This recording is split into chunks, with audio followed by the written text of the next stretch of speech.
नमस्कार, आप देखना शुरू कर चुके हैं लाइव इंडिया हर पल। मैं हूं आपके साथ रेखा मिश्रा। बुलेटिन की शुरुआत जो है वो जयराम महतो से करेंगे। जयराम महतो से इसलिए करेंगे क्योंकि जयराम महतो ने कल जब नामांकन किया और नामांकन में जिस तरीके का लोगों का जन सैलाब नजर आया, उसे देख करके तमाम नेताओं के अंदर जो है वो एक डर जरूर कायम हुआ होगा।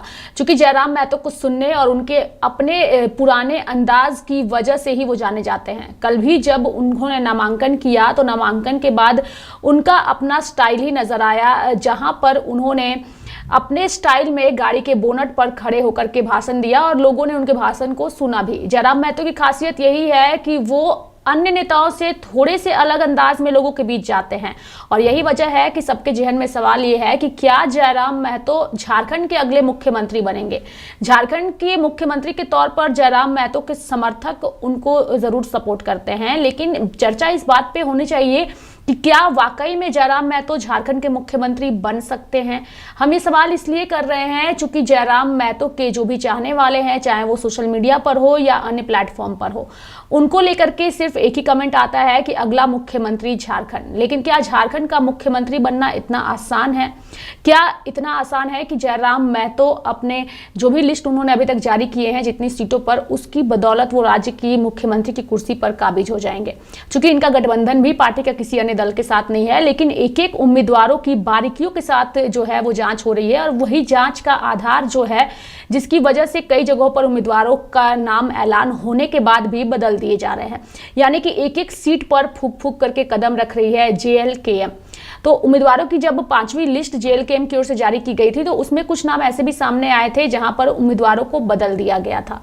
और इसी को लेकर के आज हमारे साथ जेएलकेएम के प्रवक्ता जो है विजय जी जुड़ चुके हैं और उन्हीं से बातचीत करेंगे और चर्चा भी करेंगे। विजय जी, सबसे पहला सवाल हमारा यही है कि जेएलकेएम ने जब अपनी 5वीं लिस्ट जारी की थी तो उस दौरान कुछ सीटों पर, जैसे कि बन्ना गुप्ता और सरयू राय की जो सीट है, वहां से जो पुराने उम्मीदवार थे उनको बदल करके नए नाम की घोषणा की गई। इसके पीछे की क्या वजह रही है विजय जी? सबसे पहले तो आपके दर्शकों को मैं जोहार करता हूं। और देखिए, समस्या क्या है ना कि बहुत ऐसी सीटें रही हैं जहां से हम लोगों ने उम्मीदवार उतारे हैं और 5वीं सूची आने के बाद हमको लग रहा है कि लगभग 90% सीटों पर हम लोगों ने उम्मीदवार दिए हैं, जो कि हम लोगों का अपना टारगेट था कि 17+ पे पार्टी लड़ेगी। रही बात की जो 2-3 सीटों पर हम लोगों ने उम्मीदवार बदली किए हैं, उसको लेकर के जो मुख्य वजह है वो यही है कि जो स्थानीय कार्यकर्ता हैं उन विधानसभाओं के, उन लोगों ने अपना मंतव्य रखा है। उन लोगों ने कुछ एडवाइस दिया था और उसी सलाह के बाद उन सभी टिकटों पर पुनः विचार हुआ है। इसके अतिरिक्त और कोई गंभीर बात नहीं है और ये सामान्य प्रक्रिया है। बहुत सारी पार्टियों में ऐसा होता है। हम लोगों की पार्टी ने भी 2-3 जगहों पर उम्मीदवार बदले हैं, अपने जो स्थानीय हमारे पुराने कार्यकर्ता हैं उनकी मशवरा पे।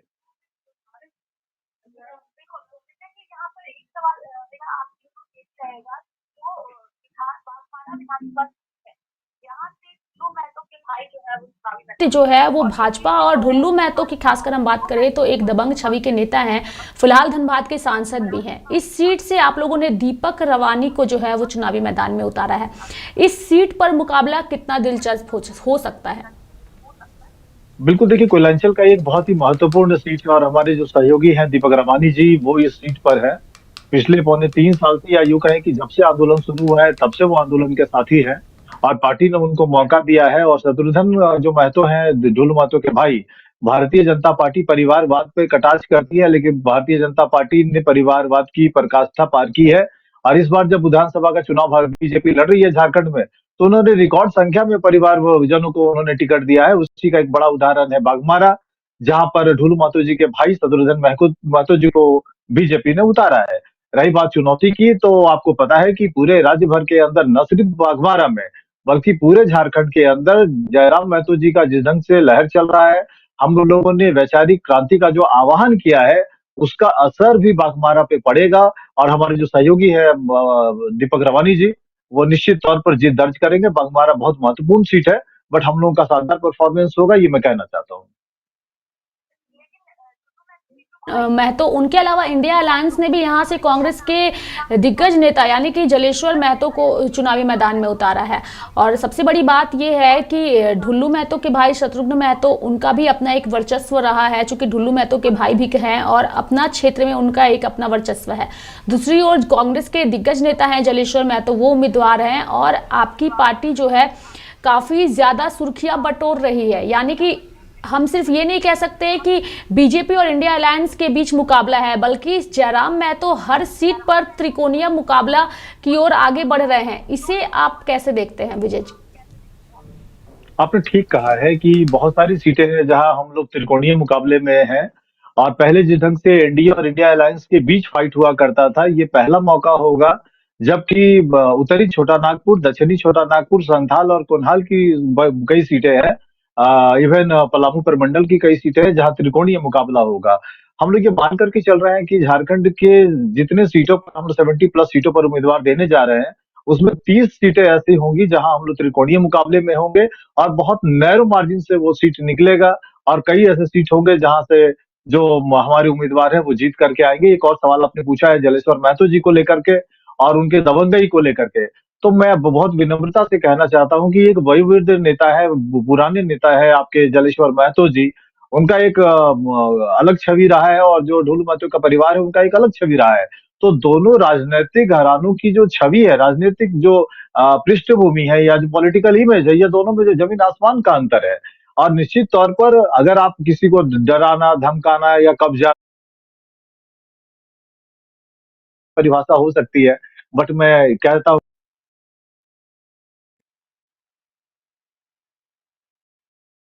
राजनीति ठीक नहीं है। इसलिए मैं ये कहना चाहता हूँ कि हमारे जो सहयोगी है वहां पर भाई दीपक रवानी जी, वो निश्चित तौर पे कंफर्टेबल पोजीशन पर है और पार्टी अच्छा परफॉर्मेंस करेगी वहां बागमारा में। हमने किया यहाँ पर जमशेदपुर पश्चिमी का भी जिक्र हम विजय जी करेंगे, चूंकि जमशेदपुर पश्चिमी से जेएलकेएम की ओर से तपन कुमार चुनावी मैदान में है।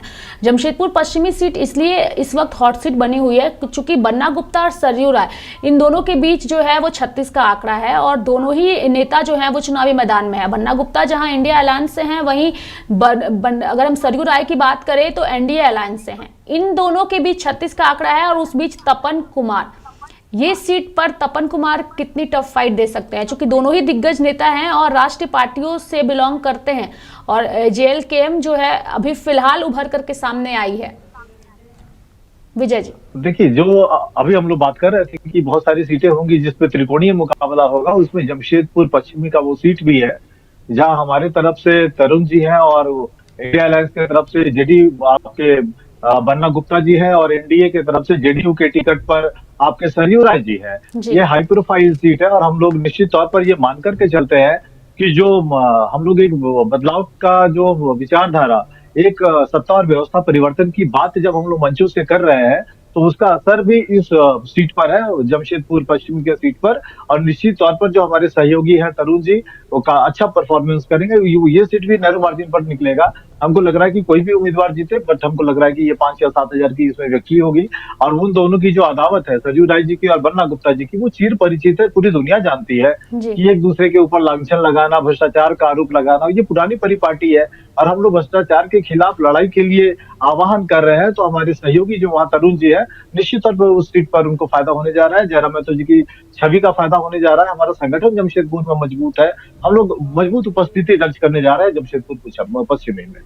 चलिए, मजबूत उपस्थिति आप लोग दर्ज करने जा रहे हैं, लेकिन कुछ चीजें साफ तौर पर नजर आ रही है कि कुछ सीटों पर त्रिकोणीय मुकाबला साफ तौर पर नजर आ रहा है। खबरें सामने ये भी है विजय जी कि जो जयराम महतो है, डुमरी के अलावा एक और सीट से वो चुनाव लड़ सकते हैं, लेकिन अभी तक उसकी घोषणा नहीं की गई है। क्या जो दूसरी सीट से वो चुनाव लड़ने वाले हैं, वो सीट कौन सी हो सकती है और क्या वजह है कि वो वक्त ले रहे हैं? क्या ये वजह भी है कि चूंकि सुदेश महतो ने अब तक अपने दूसरी सीट से चुनाव लड़ने का ऐलान अब तक नहीं किया है, क्या उनके ऐलान होने का जयराम महतो इंतजार कर रहे हैं?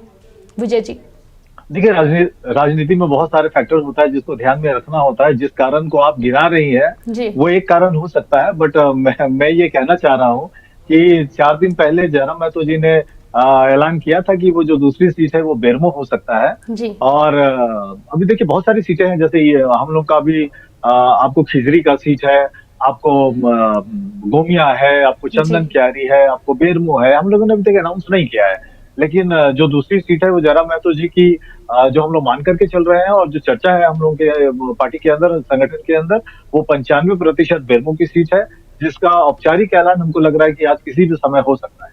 जी। एक सवाल आपसे यहाँ पे ये भी रहेगा, चूंकि आपने कुछ सीटों का जिक्र किया, बेरमो का जिक्र किया। बेरमो सीट इसलिए भी महत्वपूर्ण है चूंकि वहां से जयमंगल सिंह यानी कि अनूप सिंह है। अगर वहां से चुनावी मैदान में वो उतरते हैं तो टफ कितनी फाइट हो सकती है। और सुदेश महतो का मैं जिक्र इसलिए कर रही हूँ चूंकि इससे पहले भी जयराम महतो ने कहा था कि अगर सुदेश महतो टुंडी से चुनाव लड़ते हैं तो वो भी टुंडी से अपनी किस्मत आजमाएंगे। लेकिन सुदेश महतो ने अभी तक अपने पत्ते कुछ चीजों को लेकर के नहीं खोले हैं।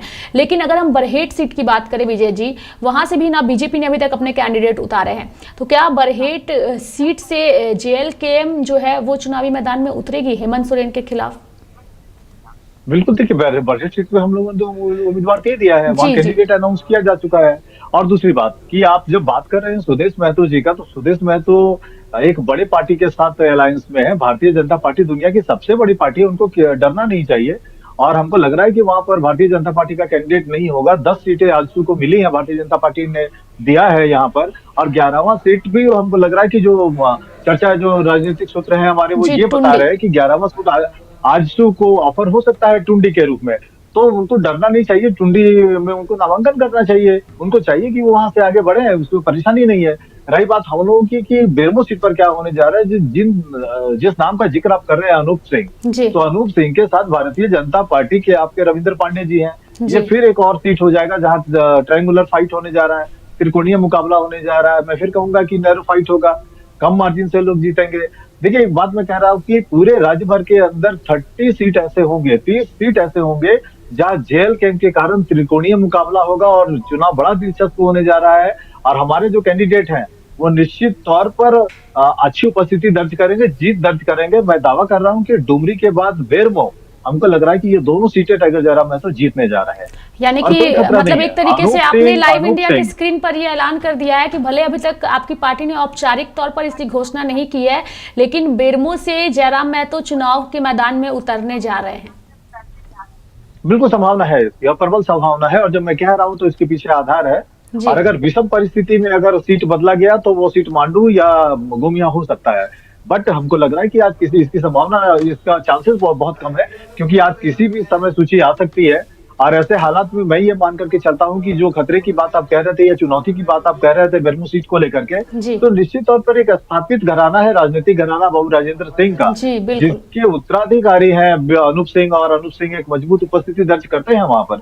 लेकिन पैसे के बल पर और कोयले के पैसे के दम पर चुनाव लड़ना और जन समर्थन हासिल करना, और हम लोगों की पार्टी के साथ स्वतः जन समर्थन का जुड़ा होना, आंदोलन से निकली हुई पार्टी है, हम लोग के लिए कंफर्टेबल पोजीशन है।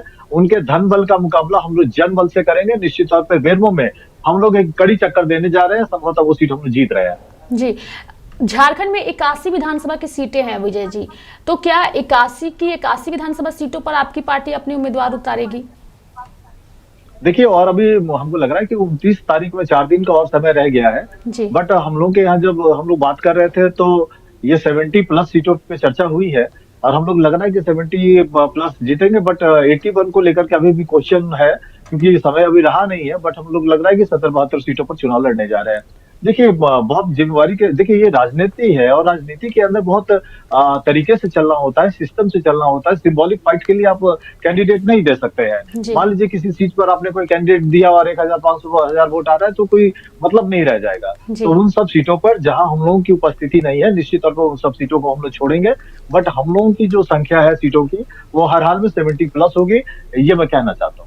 जी, यहाँ पे एक सवाल मेरा आपसे ये भी रहेगा कि कई लोग जयराम महतो को झारखंड के अगले मुख्यमंत्री के तौर पर देख रहे हैं, लेकिन असल फैसला जनता के हाथ में है। जयराम महतो भी कहते हैं कि ये जो चुनाव है ये सिर्फ चुनाव जीतने की लड़ाई नहीं है, बल्कि झारखंड की अस्मिता को बचाने की लड़ाई है। लेकिन झारखंड की अस्मिता तभी बचेगी विजय जी जब चुनाव में जीत मिलेगी, जैसा जयराम महतो कह रहे हैं। अगर जयराम महतो की जीत होती है और अगर जरूरत पड़ी तो क्या किसी अन्य पार्टियों के साथ भी आपकी पार्टी गठबंधन करेगी विजय जी? देखिए, एक बात तो साफ है कि ये लोकतंत्र है। और जैसा कि जयराम जी बार बार ये कह रहे हैं कि जनता को फैसला करना है, तो ये लोकतंत्र है, जनता मालिक है लोकतंत्र की, इस देश की मालिक जनता है। जी। संवैधानिक व्यवस्था है और संवैधानिक व्यवस्था के तहत चुनाव होते हैं और जनता अपना मताधिकार का प्रयोग करती है। निश्चित तौर पर राज्य की जनता टाइगर जयराम महतो की विचारधारा के कारण, उनके संघर्ष के कारण राज्य के मुख्यमंत्री के तौर पर उनको देख रही है और हम लोग निश्चित तौर पर सत्ता और व्यवस्था परिवर्तन के लिए आए हैं। हम लोग आपके माध्यम से भी राज्य की जनता को आह्वान करते हैं कि जो JLK के उम्मीदवार विभिन्न सीटों पर है, उनको आप जिता करके आप टाइगर जयराम महतो जी को मुख्यमंत्री बनाइए। ये आह्वान मैं आपके माध्यम से भी कहना चाहता हूँ। चलिए, हमारी शुभकामनाएं आपकी पार्टी को होगी विजय जी, कि आप लोगों की पार्टी को जीत मिले, लेकिन असल फैसला जनता ही करेगी और जनता ही इसका निर्णय लेगी। बहुत बहुत धन्यवाद विजय जी हमारे साथ इस खास कार्यक्रम में जुड़ने के लिए और अपनी बातों को रखने के लिए। यहाँ मैं दर्शकों को जो है वो जयराम महतो, बहुत शुक्रिया जी, यहाँ मैं जयराम महतो का एक बयान जो है वो दर्शकों को सुनाना चाहूंगी। चूंकि जयराम महतो अपनी एक एक सीट पर जब कैंडिडेट उतारती है तो हर एक सीट का मुआयना होता है, मंथन होता है, और अगर उम्मीदवार को बदलने की नौबत आती है तो अगली जो सीट निकलती है उसमें उस उम्मीदवार को बदल भी दिया जाता है, अगर ऐसा लगता है कि वहां के कार्यकर्ता खुश नहीं है या फिर उस उम्मीदवार के जीतने के चांसेस कम है। ऐसे में कुछ सीटों को लेकर के जयराम महतो ने विस्तार पूर्वक अपने जो दर्शक हैं हमारे, उनके लिए एक उन्होंने संदेश जारी किया है। वो संदेश हम अपने दर्शकों को सुनाते हैं। जोहार झारखंड, जय झारखंड। सभी सीटों की लगभग घोषणा हो चुकी है। आज रात या कल सुबह तक बाकी जो सीटें बची हैं, जिनमें धनबाद की झरिया, निरसा, बोकारो की गोमिया, बैरमो, चंदनक्यारी और रामगढ़ से हजारीबाग की संयुक्त सीट मांडू की घोषणा हो जाएगी। इसके अलावा एक आध सीटें हैं, लेकिन सबसे महत्वपूर्ण, चूंकि गोमिया लोकसभा में हम लोग का विनिंग सीट रहा है, 70,000 यानी दोनों प्रत्याशियों से ज्यादा गोमिया से वोट मिला है। मांडू में भी बिना हमारी उपस्थिति के 2 सालों के संघर्ष के ही दौरान जो फील्ड बना था, जो फीडबैक बना था, उसी के आधार पर ही 50,000 से ज्यादा वोट। चंदनक्यारी में हमारे प्रत्याशी के अपने साथियों के द्वारा लगातार नाराजगी और असहमति के बाद भी 36,000 से 40,000 का वोट, यानी तीनों सीटें हमारे पार्टी का भविष्य, तीनों सीटें हमारे पार्टी का वर्तमान। तो अभी तक हम लोगों ने बैलेंस से जितना प्रयास किया, हालांकि कुछ शिकायतें लाजमी हैं, कुछ आरोप प्रत्यारोप भी लाजमी है, और उसे एक मानव होने के नाते मानव भूल मानकर उसे स्वीकार करने में परहेज नहीं है। लेकिन वक्त काफी कम है, वक्त 30 दिन का है। और जैसा कि देखिए, हम लोगों ने रामगढ़ में बेरोजगार पनेश्वर जी को प्रत्याशी बनाया, पूरे राज्य ने इसकी प्रशंसा की, लेकिन रामगढ़ के ही कुछ साथी असहमति दर्ज कराए। देखिए, अभी कमेंट में हमारे असमाटी सैम्स भाई का आ रहा है कि रामगढ़ को चेंज कीजिए। सबसे पहली बात, एक बात कहना चाहेंगे कि आखिर किसको, इसीलिए पनेश्वर जी आंदोलन के साथी हैं। सबसे पहले आंदोलन में रामगढ़ जिला से कोई शख्स निकला था तो शख्स का नाम पनेश्वर है, अतः आप उन्हें स्वीकार करें, उनके लिए मेहनत करें। और क्योंकि हर एक जगह पे जयराम महतो फाइट नहीं करेंगे, एक कड़वी सच्चाई स्वीकार कीजिए असमाटी भाई कि हर एक जगह जयराम महतो नहीं चुनाव को लड़ेंगे, अतः जो भी प्रत्याशी हैं उन्हें स्वीकार करें। देखिए, सुदामा जी, गोपेश दा हमारे भविष्य हैं और पार्टी ने जो निर्णय लिया है, कृपया करके उस निर्णय का स्वीकार करें। 2024 ही आखिरी नहीं है, इस बात को भी ध्यान में रखेंगे। देखिए, बागमारा में भी जो निर्णय लिया गया है, मुजाहिदा बहुत सुंदर तरीके से और लगभग कई फीडबैक के बाद लिया गया है। इसलिए फिलहाल हम चाहेंगे कि जो भी हमारा गोमिया, मांडू और चंदनक्यारी की सीटें हैं, हम ये कहना चाहेंगे विशेषकर जिला अध्यक्ष से कि आप तमाम प्रत्याशियों को टेलीफोन कर लें और अपनी जिला की 5 सदस्य टीम, अगर महिला मोर्चा की दीदी लोग आज मैंने उपस्थित हो पाती, जो कि रात का समय हो जाएगा तो बेहतर है, और एक बार आप लोग रायशुमारी करें। अंतिम अवसर प्रत्याशियों पे हम लोग छोड़ रहे हैं, प्रत्याशियों के ऊपर हम लोग अंतिम अवसर छोड़ रहे हैं। प्रत्याशीगण बैठकर जल्द से जल्द निर्णय स्वयं लें। जो भी प्रत्याशी आवेदन दिए हैं, मैं जिला अध्यक्ष महोदय इस वीडियो के माध्यम से विशेषकर जिन 3 विधानसभाओं का जिक्र किया गया है, मांडू, गोमिया और चंदनक्यारी, आप लोग कृपया करके बैठें, डिस्कस करें और एक बार बेहतर निष्कर्ष के साथ नामों की सूचना को पहुंचाने का कष्ट करें। एक बार हम लोग अवसर देते हैं, उसके बाद जो भी निर्णय होगा आशा करते हैं आप लोग स्वीकार करेंगे। लेकिन उससे पहले हम लोग एक बार, चूंकि अभी 5 बज रहा है और हमें लगता है कि आप अपने जिले में अगर बैठक करेंगे तो 2 घंटा में मीटिंग अरेंज हो जाएगा 7 से 8 बजे के बीच। और कोशिश कीजिएगा समर्थक नहीं आएंगे, जो भी प्रत्याशी अगर अपना समर्थक लेकर आते हैं तो उन्हें आप माइनस मार्किंग करेंगे, क्योंकि समर्थक नहीं, केवल प्रत्याशी आएंगे और केवल जिला के पदाधिकारी रहेंगे और तमाम प्रखंडों के प्रखंड अध्यक्ष। इसलिए आप सभी से हमारा आग्रह हो कि मिकेल दा, आप अपनी पार्टी पर ध्यान दें। आपसे नम्र निवेदन है, हमें मालूम है कि आप किस राजनीतिक दल से हैं, अतः हमारे राजनीतिक दल में झांकने से बेहतर होगा आप अपने राजनीतिक दल को मजबूत करें। विधानसभा का चुनाव सामने है, मात्र 30 दिन का समय है, तो इसलिए आप सभी से हमारा आग्रह होगा कि एक बार पुनः आप लोग राजशुमारी करें, क्योंकि हम लोग नया राजनीतिक दल हैं और देख ही रहे हैं क्या हाल है। बाकी सबको जोहार रहेगा। नीलदा, बिल्कुल आप भी अपने प्रत्याशी पर ध्यान दें, आपसे आग्रह होगा। विराट जी, अगर आप खिजरी के लिए संभव है तो आप भी खिजरी के लिए कॉल करें, अभी हम लोग उसके लिए वेट करेंगे। खिजरी के लिए आप लोग कॉल करें विराट जी, और एक बेहतर समीक्षा की रिपोर्ट प्रस्तुत करें। धन्यवाद। तो मेरे साथ फिलहाल अभी के लिए इस खबर में इतना ही। तब तक के लिए आप देखते रहिए लाइव इंडिया हर पल। नमस्कार।